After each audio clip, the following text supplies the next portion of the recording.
Ah, c'est clair qu'avec l'islam, on n'est jamais au bout de son travail.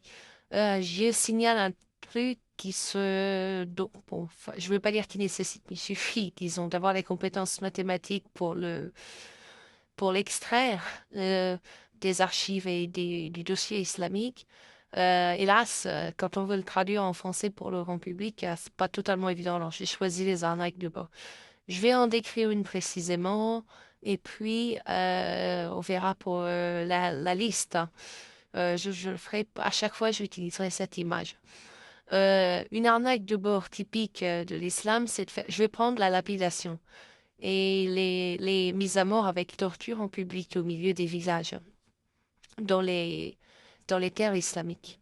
Euh, un des grands. Alors, vous allez me dire, être lapidé, que ce soit pour telle ou telle raison, s'en fout un peu. Le résultat est le même. Vous souffrez à mort et puis vous mourrez. Voilà. Vous mourrez après avoir énormément souffert. Du coup, on a tendance à se dire, oh, bah, ça change rien d'aller plus loin dans les explications. Sauf que si vous regardez les vidéos des monstres qui font ça, ils sont réunis collectivement, ils envoient tous des pierres et puis surtout ils bandent, ils ont des érections et ils passent un moment formidable. C'est une jouissance sexuelle, mais c'est une jouissance sadique avec bon voilà, on peut pas trop décrire avec des mots français, même ceux qui bandent mou au moment où ils lapident une personne innocente, généralement ils choisissent des fillettes à lapider, hein, c'est pour augmenter la jouissance. Jouissent et même s'ils bandent pas du tout, ils jouissent. Voilà. Or, l'arnaque de bord, pour les avocats d'Islam, ils peuvent pas nier bien sûr que ça arrive, que les lapidations arrivent, que les coupages de mains spectaculaires arrivent, mais ils essayent de vous faire croire, alors vous me direz, ça change rien pour les victimes, elles souffrent tout autant, ils essayent de vous faire croire, si vous voulez, que l'islam est un système avec des règles, que les personnes qui sont lapidées sont condamnées, enfin, que du blabla comme ça. Et ça c'est typiquement ce que j'appelle une arnaque de bord. Pardon, j'étais obligée de changer de disque. Euh, L'efficacité de cette arnaque, elle n'est pas dans le fait que ça leur permet de cacher qu'ils sont des monstres. Ça leur permet, c'est comme le gars qui fait un attentat pour tuer sa femme et qui tue 1000 personnes. Ça permet d'obtenir qu'il y ait contre eux un autre type d'armée. Voilà, ils choisissent leurs armées.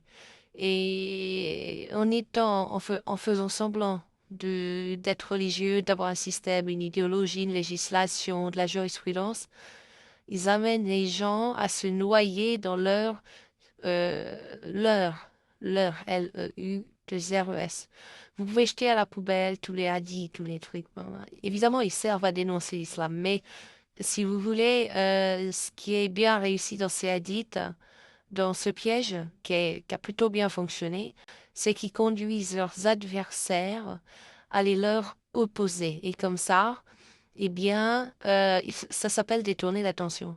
C'est exactement comme le mec qui, pour tuer sa femme, va organiser un attentat dans lequel meurent 5000 personnes, dans des conditions absolument atroces. Va y avoir un stop national, un deuil national.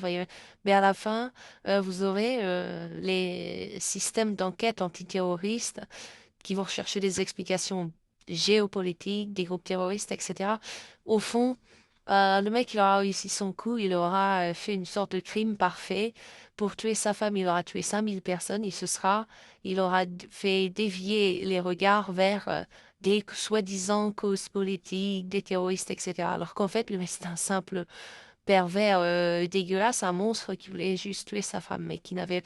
L'islam, c'est exactement pareil. Il lapide pour jouir, il coupe des mains pour jouir, ils veulent absolument se nourrir de souffrances d'innocents et de l'autre, sans aucune raison, sans croyance. Ce ne sont pas vraiment des croyants. Alors, dans l'eau, il y en a qui sont à voir, hein, mais ils ont inventé ces arnaques de bord, et je vais en décrire beaucoup, ça donne le vertige. Et du coup, tout le monde dit, ah, vous avez des idéologies monstrueuses. Vous avez pardon, je me suis encore. Vous avez des idéologies monstrueuses. Mon Dieu, pourquoi vous faites ça? Pourquoi vous êtes aussi monstrueux? Et finalement, les avocats débarquent en disant, ah, c'est Allah qui nous l'a ordonné. Veuillez vérifier. aller voir dans le Coran, il leur donne bien tout ça. Et vous voyez la diversion, elle est excellente. Alors qu'au départ, si l'islam était une invention pour construire des androïdes, donc en rendant tellement tarés, si vous voulez, en faisant péter le cerveau pour avoir de la matière organique guerrière, ensuite les inventeurs sont morts et l'islam, il s'est tout simplement converti en mafia pédocriminelle, c'est-à-dire de marché des femmes. Hein. Il n'y a pas, voilà, les jurisprudences, tout ça, c'est bullshit, c'est du people. Mais ils arrivent à apparaître aux yeux du monde comme en quelque sorte excusés parce qu'ils croiraient en le Coran. Et ça, c'est compliqué parce que vous en avez qui sont captifs à cause de la peur de l'enfer, du paraît Pascal négatif et qui développent des phobies. Mais grosso modo, les staffs, les directions, des gens qui sont plutôt dans l'ombre, et ces gens-là, c'est pas certain qu'ils aient déjà forcément mis les mains dans, je sais pas comment expliquer. Bon, bref, c'est pas certain qu'ils soient allés sur des terrains de bataille. Hein. Voilà, euh, maintiennent ce mécanisme de nous sommes des terroristes parce que nous espérons aller au paradis. Et ça marche.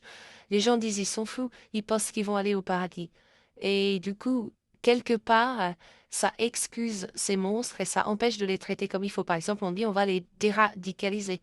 On dit pas, un truc qu'on dit pas, on va les euthanasier, ils sont fichus. Pourtant, ce serait la mesure naturelle, ce serait effectivement d'euthanasier avec les vérifications évidemment qui s'imposent.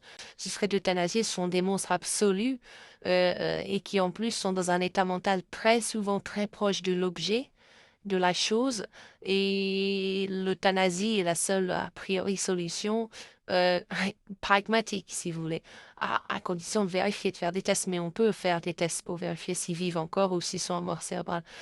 Donc voilà, ils ont réussi